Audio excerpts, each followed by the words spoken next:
राधे राधे, हरे कृष्णा। कैसे हो आप सभी लोग? आशा करती हूँ आप सभी परम मंगल में होगे, स्वस्थ होगे, अच्छे होगे।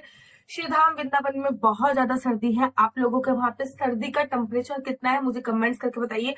श्री धाम वृंदावन में दिन में 60 डिग्री टेम्परेचर है और शाम को 3-4 डिग्री टेम्परेचर जा ही रहा है। तो चलिए आप प्रारंभ करते हैं। आप लोगों को पता है पौष का महीना चल रहा है, जिसको खर मास भी बोलते हैं। खर मास में कोई भी शुभ और मांगलिक कार्य की मनाही होती है, लेकिन खर मास में कोई भी शुभ और मांगलिक कार्य की मनाही है, लेकिन ऐसा नहीं है कि खर मास में कोई भी पूजा अर्चना वंदना नहीं होती हो। हाँ, पूरे साल भर में 24 एकादशी आती है और जब भी अधिक मास होता है तब आती है 26 एकादशी।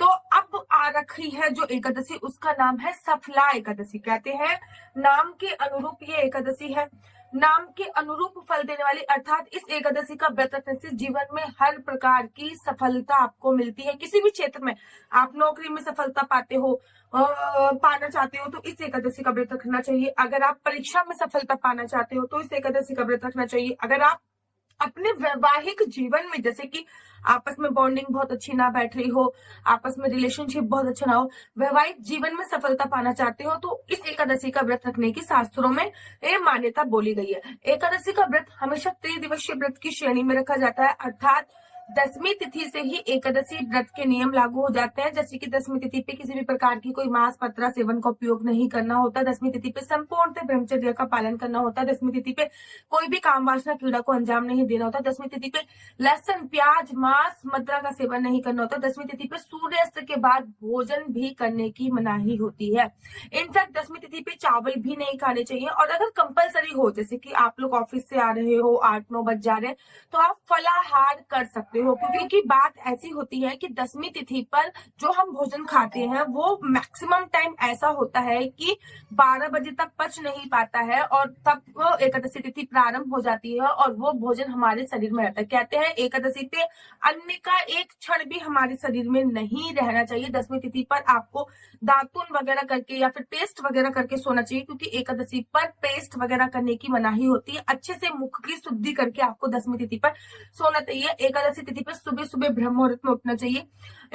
पानी में कुछ ना कुछ डाल के स्नान करना है। गंगा जल हो गया, यमुना का जल हो गया, सप्त नदियों में से किसी भी नदी का जल डाल के आप स्नान कर सकते हो। नहीं तो आंवले का रस डाल के स्नान कर सकते हो, आप दूध डाल के स्नान कर सकते हो, आप दही डाल के स्नान कर सकते हो, ठीक है ना। आप आंवले का चूरन डाल के स्नान कर सकते हो, कुछ नहीं तो आप नींबू डाल के स्नान कीजिए, लेकिन खाली पानी से स्नान करने की एकादशी पे मनाही होती है। स्नान करने के बाद पीले रंग के आपको वस्त्र पहनने होते हैं, क्योंकि भगवान श्री हरि विष्णु को पीताम्बरधारी बोला जाता है, इसलिए पीले रंग के वस्त्र पहनने की शास्त्रों में बहुत बड़ी महिमा है।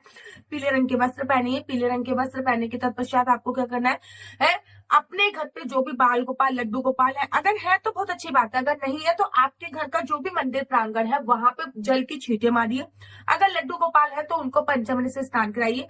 जुगल जोड़ी सरकार है तो उनको भी स्नान करा के इस दिन वस्त्र अवश्य बदलिए, क्योंकि जुगल जोड़ी सरकार को रोज डेली स्नान तो कराया जाता है, जल की छींटे तो मारी जाती है, लेकिन नित्य उनके वस्त्र नहीं बदले जाते। तो कम से कम 15 दिन में एक बार या 10 दिन में एक बार नियम बांध लीजिए। लड्डू गोपाल को तो रोज स्नान कराया जाता है, लेकिन लड्डू गोपाल को भी स्नान के नियम बांधिए अगर घर पर है, कि हम एकादशी वाले दिन, पूर्णमासी वाले दिन, अमावस्या वाले दिन इनको हमेशा अमावस्या वाले दिन इनको पंचामृत से स्नान कराएंगे। उसके बाद आप लोगों को व्रत के लिए संकल्प लेना है। संकल्प में आपको श्री विष्णु श्री विष्णु श्री विष्णु, मेरा नाम आशु चौहान है, मेरा गोत्र केम लक्ष्य, मेरा निवास स्थान वृंदावन है, मैं पूरे श्रद्धा भाव से सफला एकादशी का व्रत रखूंगी। यह व्रत मैं पूरे श्रद्धा निष्ठा भाव से रखूंगी। इस व्रत के दौरान मैं किसी भी प्रकार की कोई निंदा चुगली नहीं करूंगी। भगवान ये व्रत संपूर्ण करने में मेरी सहायता करे और जो भी सामग्री वो आपको भगवान श्री हरि विष्णु के चरणों में चढ़ा देंगे। देखिए, वैसे तो चावल से संकल्प लिया जाता है, लेकिन एकादशी पे चावल निषेध होते हैं, तो आप सुपारी से, लौंग से, इलायची से संकल्प अवश्य लीजिए और जो भी सामग्री है वो आप भगवान श्री हरि विष्णु के चरणों में जरूर और जरूर समर्पित कीजिए। एकादशी के व्रत में ना बड़ी सारी महिमा बोली गई है एकादशी के व्रत की, क्योंकि देखो जैसे आम फलों का राजा होता है, वैसे एकादशी जो है व्रतों का राजा होती है। आपको सभी एकादशी का व्रत रखना चाहिए। सभी एकादशी का फल अलग अलग है, सभी एकादशी की विधि तो सिमिलर है, लेकिन फल जो होता है अलग। फिर पूरे दिन किसी की निंदा चुगली इत्यादि आपको नहीं करनी होती है और दिन में सोने की मनाही होती है। रात को भी आपको वैसे तो पूरी रात जगना चाहिए, लेकिन अगर आप पूरी रात नहीं जगे तो कम से कम एक पर्टिकुलर टाइम होता है कि आप तब तक तो अवश्य जगे। अपनी एब्सेंट में आपको एक अखंड जोत जला देनी होती है ताकि आप सो रहे हो लेकिन आपके एब्सेंट में कोई ना कोई साक्षी तो है, अखंड जोत जल रही है, वो आपकी एब्सेंट में साक्षी होती है। उसके तत्पश्चात द्वादशी तिथि पर एक हरिवासन समय निकलने के बाद एक पर्टिकुलर टाइम दिया जाता है, उस टाइम पे ही आपको व्रत का पालन किया जाता है। देखिए, एकादशी का व्रत रखना कोई बड़ी बात नहीं है, लेकिन उसके जो नियमों का पालन होता है, लोग कहते हैं दीदी हम 2 साल से व्रत रख रहे हैं, 3 साल से व्रत रख रहे हैं, 4 साल से। एकादशी के व्रत रखना कोई बड़ी बात नहीं, लेकिन एकादशी के व्रतों का पालन करना बहुत बड़ा होता है।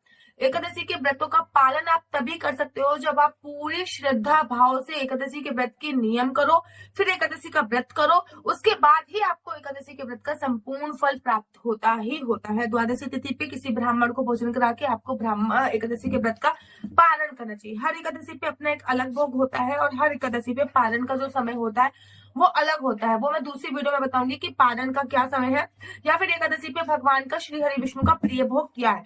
सबसे पहले तो मैं आपको ये बता दूं कि एकादशी तिथि प्रारंभ कब हो रही है। 25 दिसंबर को दिन है बुधवार, रात को 10:30 बजे एकादशी तिथि का प्रारंभ हो रहा है। 25 तारीख को बुधवार वाले दिन रात को 10:30 बजे एकादशी की तिथि का प्रारंभ हो रहा है। वहीं एकादशी तिथि का जो विश्राम होगा वो 26 तारीख को दिन गुरुवार रात को 12:30 बजे, मतलब मोटा मोटा ये समझ लीजिए कि 27 तारीख ही लग जाएगी। 12 बजे के बाद तारीख जो होती है वो बदल जाती है, 27 तारीख ही लग चुकी होगी। तो आप संपूर्ण समझ गए होंगे कि 26 तारीख को बड़ी धूमधाम से पूरे भारतवर्ष में उदया तिथि के अनुसार एकादशी बनाई जा रही है। चाहे मैं खाटू श्याम की बात करूं, एकादशी 26 तारीख की है, बाकी भैजी के मंदिर में एकादशी 26 तारीख की है, चैतन्य गौड़ संप्रदाय में एकादशी 26 तारीख की है, इस्कॉन टेम्पल में एकादशी 26 तारीख। ना केवल एकादशी 26 तारीख की पड़ रही है, अपितु 26 तारीख को गुरुवार भी पड़ रहा है, और गुरुवार पे एकादशी का बहुत अच्छा विशेष महत्व होता है। बुधवार वाले दिन आपको, 10वीं तिथि वाले दिन आपको तुलसी दल तोड़ लेनी है, क्योंकि एकादशी वाले दिन तुलसी दल नहीं तोड़ी जाती और भगवान श्री विष्णु बिना तुलसी दल के भोग ग्रहण नहीं करते। तो आपको 10वीं तिथि पर तुलसी जो है वो तोड़ लेनी है। तुलसी दल तोड़ने के तत्पश्चात आपको एकादशी पे तुलसी के दल का ही भोजन, भगवान को तुलसी का दल जरूर समर्पित करना है। और द्वादशी वाले दिन भी तुलसी नहीं तोड़ी जाती है, लेकिन हाँ, तुलसी माता की विशेष पूजा अर्चना वंदना होती है, वो आपको मैं दूसरी वीडियो में बताऊंगी। तो एकादशी जो है वो बड़ी धूमधाम से, चाहे मैं खाटू श्याम की बात करूं, चाहे बिहारी के मंदिर की बात करूं, बड़ी धूमधाम से एकादशी जो है वो 26 तारीख दिन गुरुवार को बनाई जा रही है। सफला एकादशी का व्रत रखने से हर कार्य में आपको सफलता प्राप्त होती है। कोई भी कार्य आपके बनते बनते अगर बिगड़ रहे हैं तो आपको सफला एकादशी का व्रत जरूर और जरूर रखना चाहिए। हो सके तो पौष और खग मास चल रहा है, इसमें कोई भी शुभ कार्य करने की मनाही होती है, लेकिन इस महीने में वृंदावन जाने की बहुत बड़ी महिमा है, तीर्थ स्थल में जाने की बहुत बड़ी महिमा है, दान करने की बहुत बड़ी महिमा है। ये जो महीना होता है इसमें भगवान सूर्य की पूजा अर्चना वंदना करने की बहुत बड़ी महिमा कही गई है। तो ये कंप्लीटली जानकारी है कि एकादशी कब है।